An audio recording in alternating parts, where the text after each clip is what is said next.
In 1941 and 42, the German submarines, the U-boats, operated with impunity off the coast of the United States, the Atlantic coast of the United States, and the Gulf of Mexico.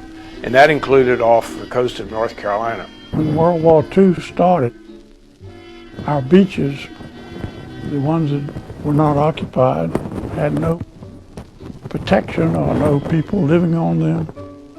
So they were just an island sitting out there that the Germans could land people on easily. I mean, it was almost deserted. Very few people lived at Carolina Beach or Wrightsville Beach year-round. And so the prospect of having a lonely section of beach where the Germans could land some spies and saboteurs really worked. And an awful lot of ships were being sunk off course out there, particularly oil tankers. In 1942, German submarines sank several ships in the area of the New River, Jacksonville, south of Cape Lookout, down to Cape Fear. As a young boy growing up here during the war, I remember well walking along Wrightsville Beach with my friends, and we would try to skip along and avoid the waves coming in that were full of foam, black foam, from black oil from the ships that were sunk, and we hoped that from a submarine that may have been sunk. And debris would wash up on the beach, and occasionally we would see some body parts because this kind of activity was taking place just over the horizon. Right as the stars were under, oh, is it any wonder? And they needed some people on there.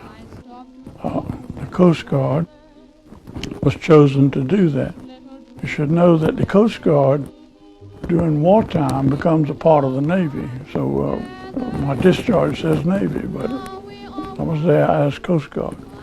The Coast Guard also, in addition to patrolling the waterways, was active in patrolling the beaches, either on horseback, as many of them were, or with patrol dogs, carrying their German shepherds on a leash and a rifle on their back. The attack dogs and the Coast Guardsmen were used on the inhabited islands, for instance, Wrightsville Beach. They patrol those beaches.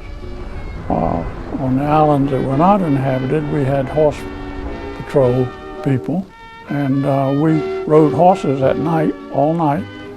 In daytime, we stood tower watch, looking for submarines or survivors or what have you.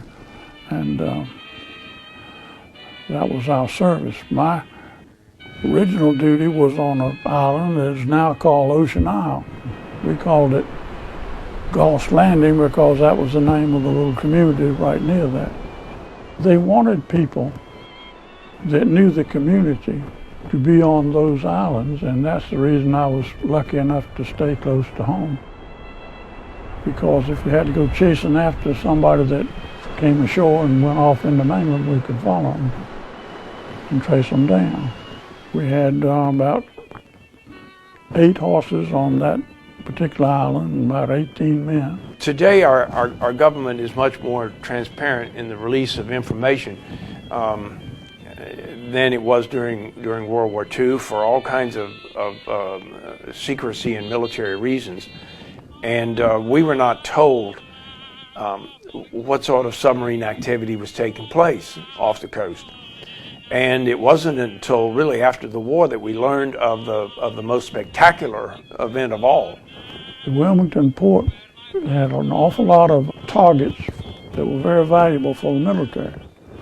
The number one was the Ethel Dow Plant. They pumped seawater out of the ocean over into that plant. They removed ethyl, which was used to raise the octane rating of regular gasoline up to the 100 octane needed, because that's what the airplanes had to use to fly.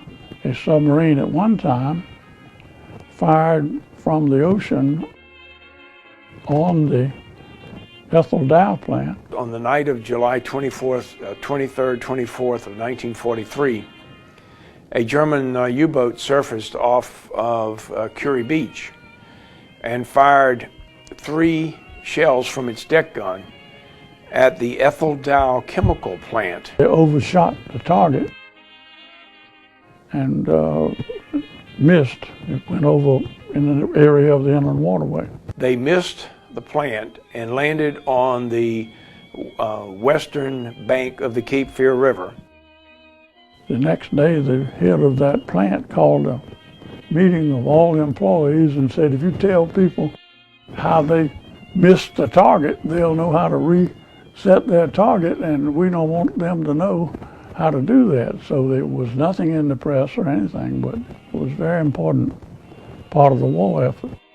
To my knowledge, in all my research I have done, that would have been the only time that the Germans actually tried to attack the east coast of the United States. Very interesting, and very proud to have been part of that.